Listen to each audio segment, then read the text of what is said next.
Hello student, आपका हमारे advertise channel में पुनः स्वागत है। और हम सभी जो रिलेशन एंड फंक्शन पढ़ रहे थे, तो हमने उसमें पहले रिलेशन देख रहे थे। तो रिलेशन में नेक्स्ट हेडिंग थी हमारी एरो डायग्राम, जो कि एरो डायग्राम का हम आपको पहले पिछली वीडियो में बता चुके हैं, लेकिन फिर भी एक और एग्जाम्पल देख लेते हैं ताकि अच्छे से समझ में आ सके। तो हमने माना कि लेट ए कोई सेट है जिसमें एलिमेंट है 1 2 3, और बी एक कोई सेट है जिसमें एलिमेंट हैं ए बी सी, और हमको कोई एक रिलेशन दिया हुआ है ए टू बी में। कोई एक रिलेशन दिया है, रिलेशन है 1 ए और 2 बी। ये कोई हमको एक रिलेशन दिया है, तो हमें इसमें बताना है कि number of A cross B कितने होंगे। तो हम जानते हैं, हमने पिछली वीडियो में देखा है कि हम निकाल सकते हैं number of A cross B, जो कि हमको फाइंड करना है कि number of A cross B किस प्रकार निकालते हैं। तो number of A cross B निकालने के लिए एक ट्रिक है। ट्रिक क्या, वैसे भी ऐसे ही निकालते हैं, ट्रिक का उसमें कोई काम नहीं है। हमें पता है कि जो फर्स्ट एलिमेंट है उसका बी के साथ क्रॉस कर देते हैं तो ए क्रॉस बी आ जाता है, फर्स्ट का फर्स्ट के साथ। जैसे कि 1 क्रॉस ए के साथ 1 2 बी, तीसरा 1 सी। इसी प्रकार 2 ए 2 बी और जो 2 सी। इसी प्रकार 3 ए 3 बी और 3 सी होगा। तो ये होगा हमारे क्या, number of A cross B. अब हमको दूसरा हम पहले हम देख लेते हैं हमें क्या क्या करना है। पहला तो हमें को फाइंड करना था, find the number of A cross B. दूसरी चीज हमको फाइंड करनी है कि नंबर ऑफ रिलेशन। और तीसरी चीज एक और फाइंड करनी है एरो डायग्राम, जो इसकी पूरी कुंडली है एरो डायग्राम।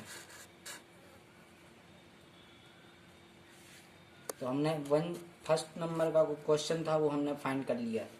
और दूसरे नंबर क्वेश्चन देखते हैं कि नंबर ऑफ रिलेशन कैसे निकालते हैं। तो हमको पता है कि नंबर ऑफ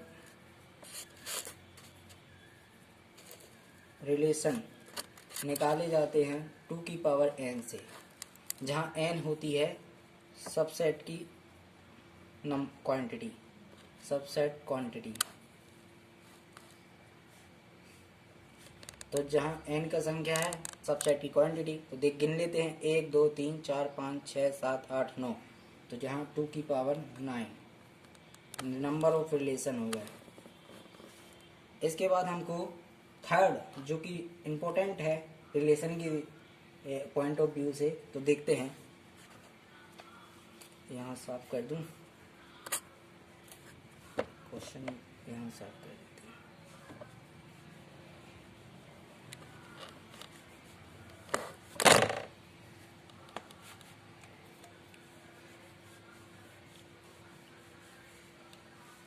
तो देखते हैं एरो डायग्राम, इसके बाद का है टॉपिक। यहाँ बी कोई एक सेट था वो लिख दे रहा है ए बी सी। हमको निकालना है एरो डायग्राम। तो हमको सबसे पहले नंबर ऑफ ए में जो सेट है, सेट में नंबर ऑफ ए जो सेट ए में एलिमेंट है उनको लिख लेते हैं। पहला तो ए मान लिया, दूसरा बी माना है। तो ए में दिए हुए हैं हमको 1 2 3 और बी में दिए हैं ए बी सी। अब हमको जो रिलेशन दिया हुआ है ये, इस रिलेशन के हिसाब से हमको डायग्राम बनाना है। तो हम जानते हैं कि 1 का रिलेशन ए के साथ है, तो बस 1 का ए से मैच कर दो। यहाँ मैं दूसरे कलर से दिखा दे रहा हूँ और ये यहाँ पे एरो लगा दिया। और दूसरा हमको पता है कि 2 का बी के साथ है, तो 2 का यहाँ बी के साथ रिलेशन है। तो ये एरो डायग्राम है। तो ये दूसरा एग्जाम्पल था, इसको एग्जाम्पल नंबर 2 डाल लेना। तो अब आपको समझ में आ गया होगा एरो डायग्राम क्या है। मैंने इसमें पूरा बता दिया, एरो डायग्राम बताना जरूरी था लेकिन मैंने आपको पूरा बता दिया है कि किस प्रकार। आइए एक और देख लेते हैं एरो डायग्राम के लिए केवल।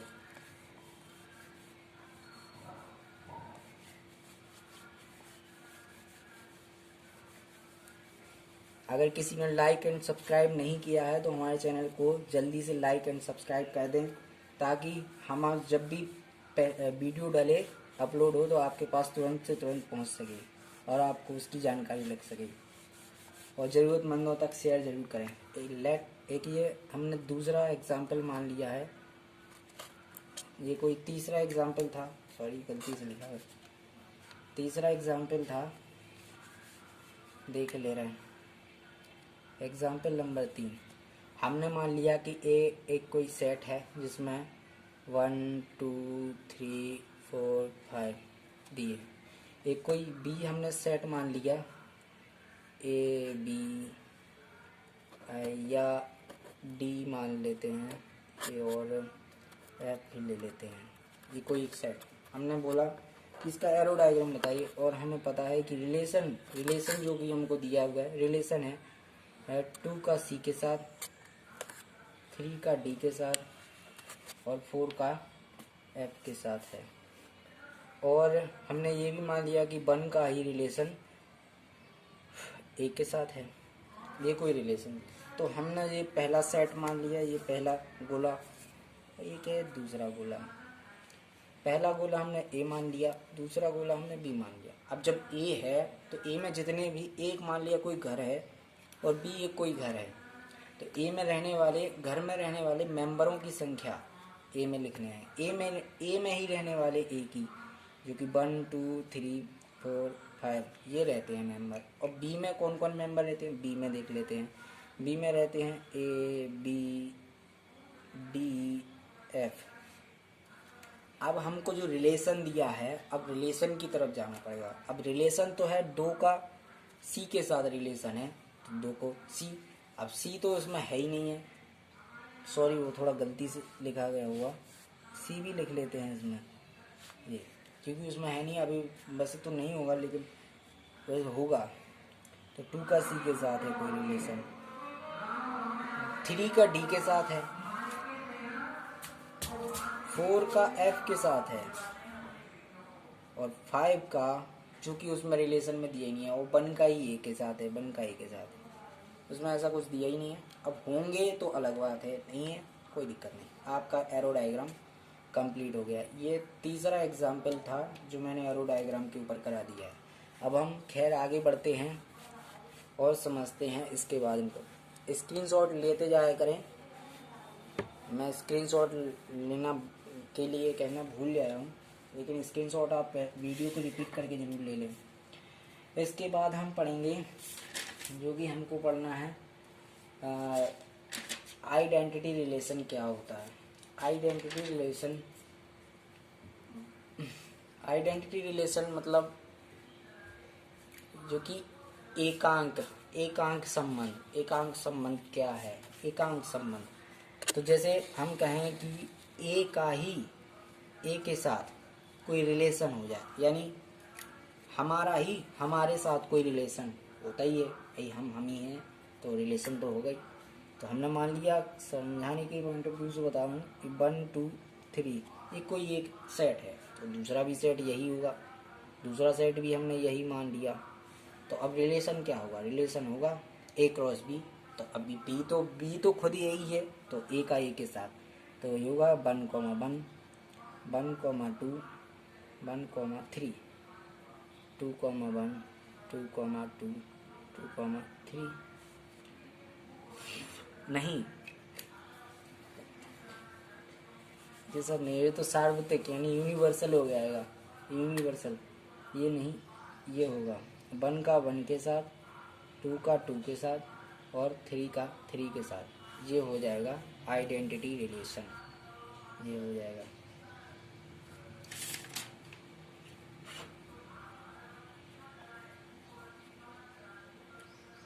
डेफिनेशन बिल्कुल सिंपल है। Every element of A is related to itself. ये डेफिनेशन हो जाएगी, यानी प्रत्येक एलिमेंट जो कि सेट ए से रिलेटेड है वो खुद से भी रिलेटेड होगा। तो ये आइडेंटिटी रिलेशन है। डेफिनेशन देख लेते हैं। every element of A is related to itself, और ये इसका एग्जाम्पल है। तो आइडेंटिटी रिलेशन आपको समझ में आ गया होगा। इसके बाद हम देखेंगे दो इम्पोर्टेंट चीज़ें जो कि आना बहुत ज़रूरी है। आइए देखते हैं।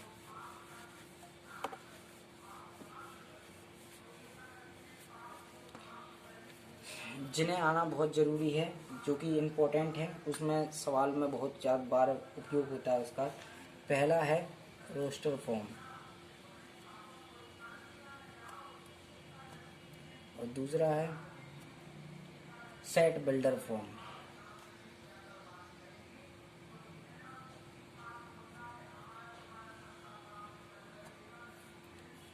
दो चीज़ें इम्पोर्टेंट हैं, आपको दोनों ही आनी चाहिए। जैसे कि हम कहें कि देखो सेट बिल्डर फॉर्म क्या है। हमने मान लिया कि कोई एक रिलेशन आपको दिया रहेगा सेट बिल्डर फॉर्म या रोस्टर फॉर्म में, जिन्हें हमें पहचानना है कि कौन सेट बिल्डर है, कौन रोस्टर फॉर्म है। तो ऐसा दिया होगा 1,1, 2,2, 3,3, 4,4, 6,7। तो इसको बोलेंगे हम रोस्टर फॉर्म। और यदि ऐसे दिया होगा कोई एक रिलेशन है जो x, y से रिलेटेड है, सच दैट x बराबर y, और जहाँ x, y related to natural number, तो ये यहाँ होगा। ये सेट बिल्डर फॉर्म है, ये सेट बिल्डर फॉर्म है। तो ये दोनों चीज़ें बहुत ही इम्पोर्टेंट हैं जो कि पेपर में बहुत बार पूछी जाती हैं। और ये पेपर की दृष्टि से तो पता नहीं, लेकिन सेट बिल्डर फॉर्म और रोस्टर फॉर्म सवालों में बहुत उपयोगी है और क्वेश्चनों में पूछी जाती हैं। मतलब लिखा हुआ तो आप पहचान ना सकें तो सब बेकार है। जब इतना जान रहे हैं वो कुछ, अब जैसे जहाँ आप हिंदी पढ़ना सीख गए और छोटा बड़ा कुछ जानते नहीं, तो सब तो बर्बाद है, बेकार है। तो अब देखते हैं टाइप ऑफ रिलेशन में हमने वो पढ़ लिया है आइडेंटिटी रिलेशन क्या होता है। इसके बाद है वॉइड रिलेशन, इसको रिक्त संबंध भी बोलते हैं। रिक्त संबंध क्या है? रिक्त संबंध हम अगली वीडियो में देखेंगे, और उसके बाद हम यूनिवर्सल रिलेशन और फिर टाइप ऑफ रिलेशन भी अगली नेक्स्ट वीडियो में देखेंगे। तब तक आप इस वीडियो को अच्छे से एक बार नहीं, 2 बार नहीं, 3 बार, जितनी बार रिपीट करना है उतनी बार रिपीट करके देख लें, तसल्ली से देखें।